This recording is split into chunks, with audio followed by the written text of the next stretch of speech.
Hey, what's up, guys? Talking about synthesize again this week.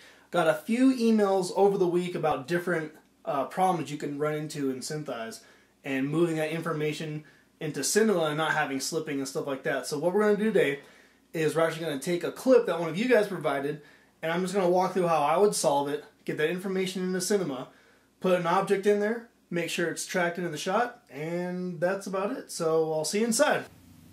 Alright, what's up, guys? Here we are in After Effects. I'm just going to basically take this shot that was submitted by Gabriel. Gabriel, you're the man. Let me know if you have any other questions after this.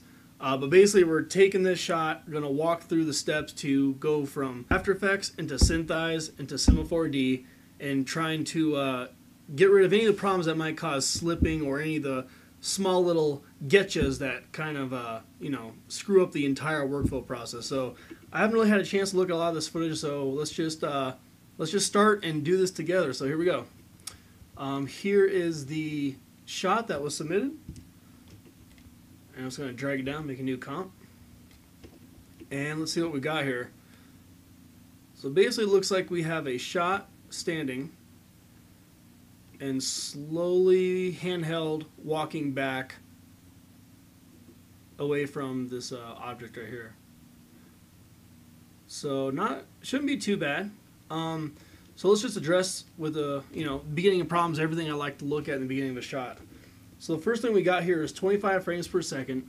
So we're dealing with an even number, which is good because if you don't have Cinema Release 13, you can't deal with 29.97 or 23.976.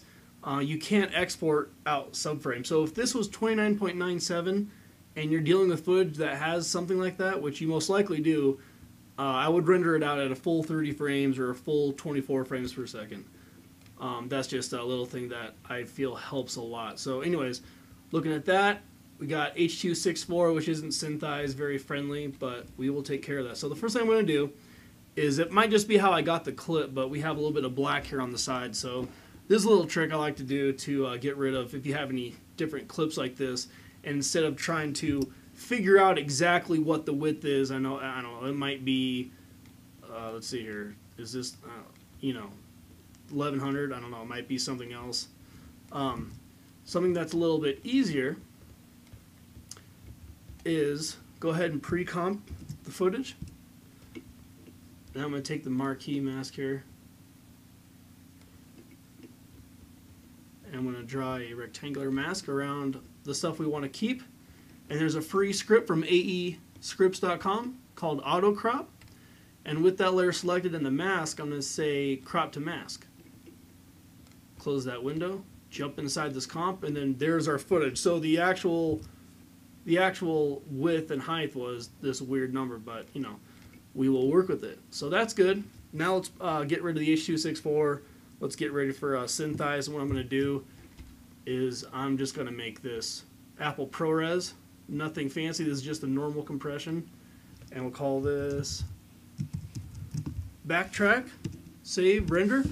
And I will let this go, and I'll get back to you when this is done and we're moving into Synthesize.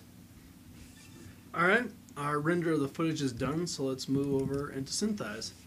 So here we are, got a new shot, add shot, our backtrack footage. Let's open it up, 25 frames per second. Make sure if you use an image sequence or anything that you're setting this number to exactly what your composition frame rate is. Otherwise, everything else looks good. Push OK. Let's go ahead and zoom out here a little bit. And what I'm going to do is just see how the auto track does at first. And if this doesn't work very well, we can adjust from there.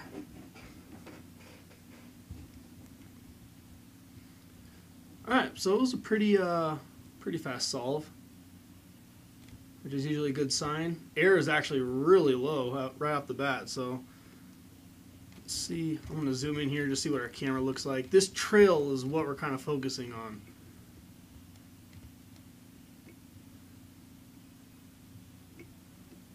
So I mean, right off the bat, it definitely doesn't look too bad. All the way to the back here, there might be a couple points slipping right here on the end, and you can see well, it's not too bad. We might have a little bit of bouncing and whatnot right here. So since this is a pretty, fairly good track so far, I might just do typical steps of, clean up our trackers. Let's actually, before I do that, let's zoom out here and see. I like to see the points when I clean up my trackers because I know how many are getting eliminated.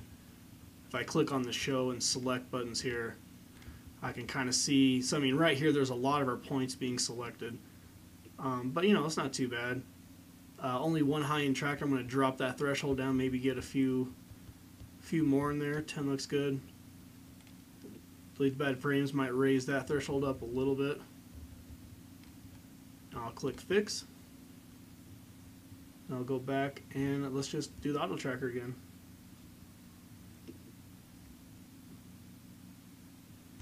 Our number was 0.43. Let's see if we get anything better than that.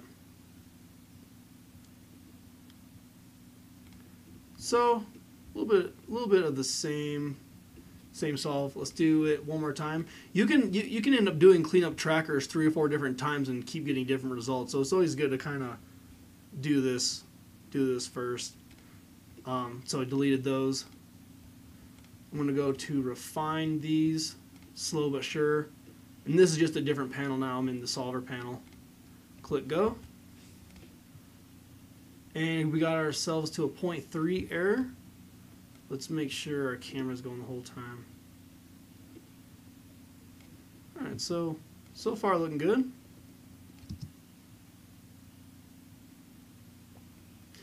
Now we don't have a lot of points on the ground plane, which you might want to add more if you're focusing a lot on the ground. But I mean, there's 3 solid tracks right here that we can use for our coordinate system to define where our ground plane is. And they're staying on there pretty well.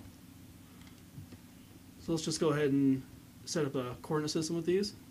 I'm going to select the first one as the origin.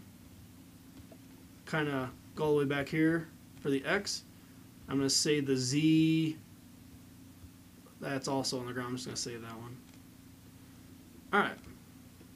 So we have a pretty flat line here. If we highlight these, we know these ones are on the ground. And we look over here, and they're all even with the ground plane. They're doing really well. And our camera's looking good. What we can do now is let's select this one. I'm going to zoom in here. This is our highlighted point, and I'm just going to put it in an object. Let's just do a box. I'm just holding, clicking, dragging this out to make our little guy here. And once I release and let go again, I can adjust the height, so I might just make it this large. Let's go to our perspective view, and right now all we see is what our system is looking at. But if we right click and select lock to the current camera, now we get a little bit of our plane here, our coordinate system with our box, and a little bit of a fake kind of shadowing going on there. So let's see, let's move out to like right about here. And you can see it's scaling down. It's moving in the space that we want it to. I'm going to select this point. I'm going to go back to our top view. And I'm going to put in let's just double check to make sure it's on the ground here. Alright, so let's select this point. Let's draw another box just to see how the back track is doing. So again, I'm just drag clicking. Maybe make it a little taller. And our perspective view is the view that has that shadow look. So I'm going to zoom out just a little bit here. Play it.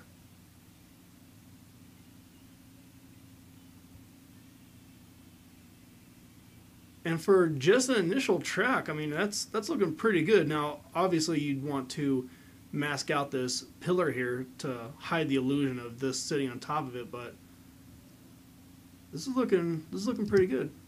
Now, even though I know that this would be good enough for our track, let's go ahead and go through a couple of steps you can check to see how well your track is doing. And that's the one thing you can do is go into your curves editor right here. Let's make this a little bit bigger. And if I switch to the curves and push, Command A to see all our lines, these are all our tracks, and this is the movement that they're all making. And since we have a pretty good track, you don't see anything too out of the ordinary, but what you would see is points and peaks kind of like this. And what you can do is click on the curve editor tool here and click on a certain track point. And if for some reason this had huge spikes, you could just select it, delete it, and then refine your track. And you can go through all your tracks to clean them up like this. And we can talk again more in depth about this if anybody would like to hear about it. But all right, so I'm going to close that. And we don't see a lot of tracks that are jumping around. Everything is looking pretty good right now. I'm just kind of looking for any little tracks that might jump around. Like this point really isn't seeing a whole lot. All that looks the same. I don't know how it determines that. Same with this one.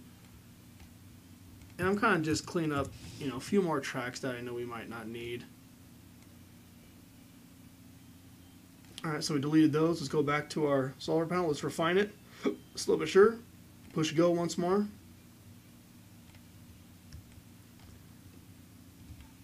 Alright, so we had our objects in there. We know our scene is doing pretty well. So what I'm going to do from here is I'm going to go to File, Export, and then for C4D, you need to do a light wave scene. I'm just going to put it right here. Call this also backtrack. Save in our same folder. Going with the defaults here. All this looks great. Push OK. And then let's move into C4D. Alright, so here's our light wave scene. Just going to open it up. I usually like to scale this maybe about 1,000 or 500. Let's open that up. Just drag this all the way out. Push Apple D, look at my document. Frames per second is 25. And our output is also 25. So we're looking good. We're getting our frames per second where they're supposed to be at. And here's our camera with all our tracks. So usually what I like to do is just take everything, Alt G to group it. Don't really need the environment right now. I can just call this the scene. Then we can double click again, make a new material, and this is going to be our background plate. Bring that in, say OK. I'm going to double click on this and go to the animation to make sure the frames per second is right, and it is. I'm going to make a new background. Drag our movie onto there. And there we go. We have our scene with our tracking points all in there. And what we can do now, and this is basically all you need, but what we can do to finish this off is we can highlight this point. And this is basically just the steps if you want to put an object in there really quick. And let's just make it a circle.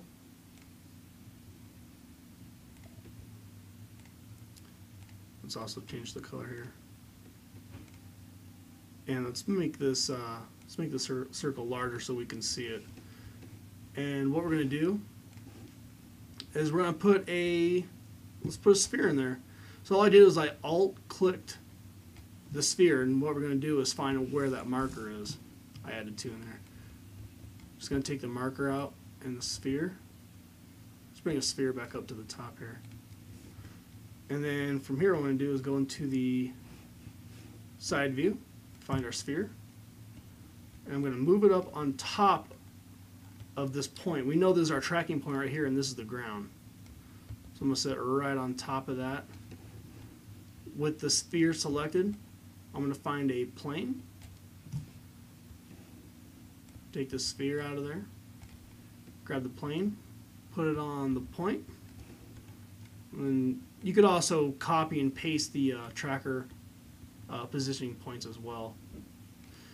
Alright, so there we go. Obviously this both needs to be scaled up, so I'm just selecting both of them. Alt G, let's make sure we're not moving on the side here. Yeah, of course we are. So select both of them, Alt G, this is our sphere. And we need to scale this up. And if I scale it up right now, the whole thing is going to scale up. So what I'm going to do is I'm just holding Alt, dragging the point down to move basically what would be the equivalent of the After Effects anchor point. And I'm just going to put it right on the sphere here. Alright, so I'm going back to a scale tool. And let's move it up. And it's slipping a little bit right off the point there, but that's no problem. Take the move tool, bring it back over. Need our plane back. Bring the plane back up onto the ground there. Alright, then we have our sphere with our plane in the scene right there.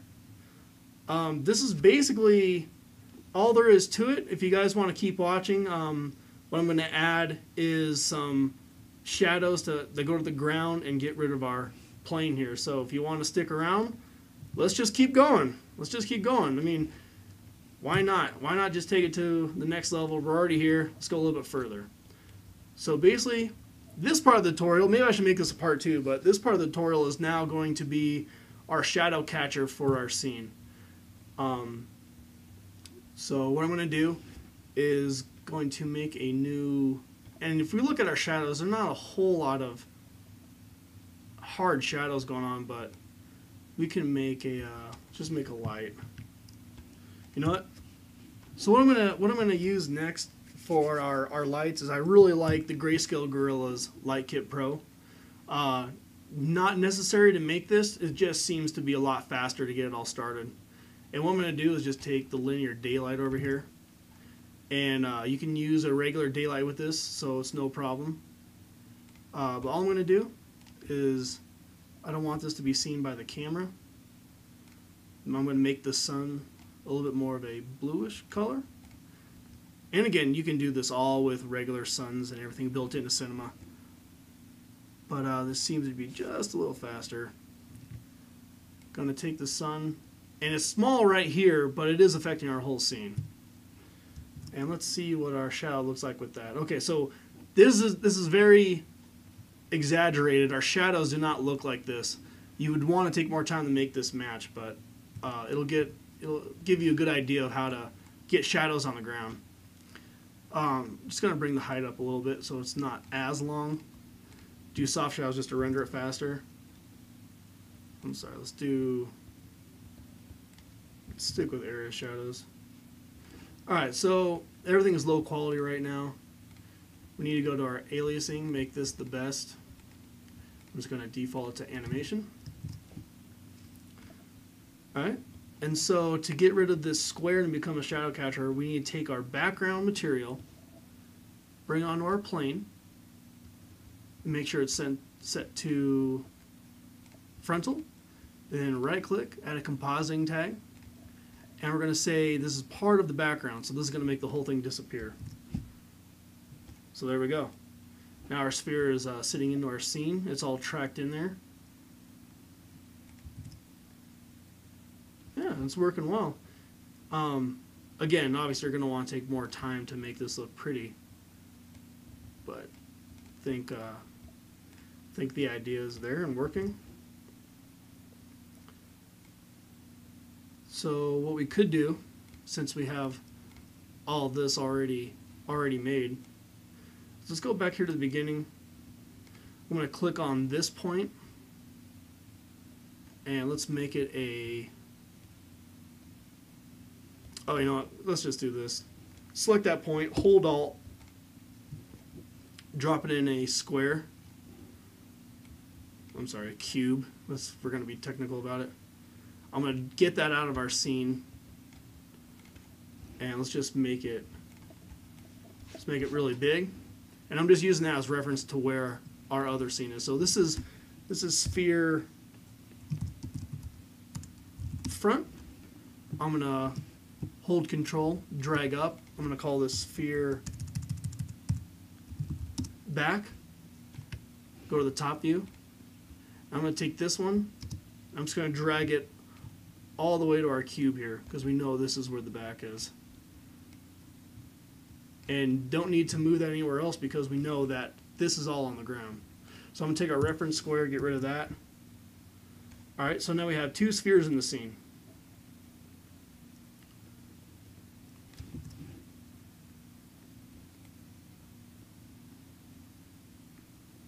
And here's our ending shot. and with two spheres. So, all right, what I'm going to do is, this is basically the end of the synthesize part of it. I'm going to render this out, bring it into After Effects if you guys want to keep watching. Maybe I'll make a part 2 of that, but otherwise, thanks for watching. Get a hold of me on Facebook, through email. Let me know if you have any questions or stuff you guys would like to talk about. Be more than happy to try and help out. And thanks again for watching, and I'll see you guys next time.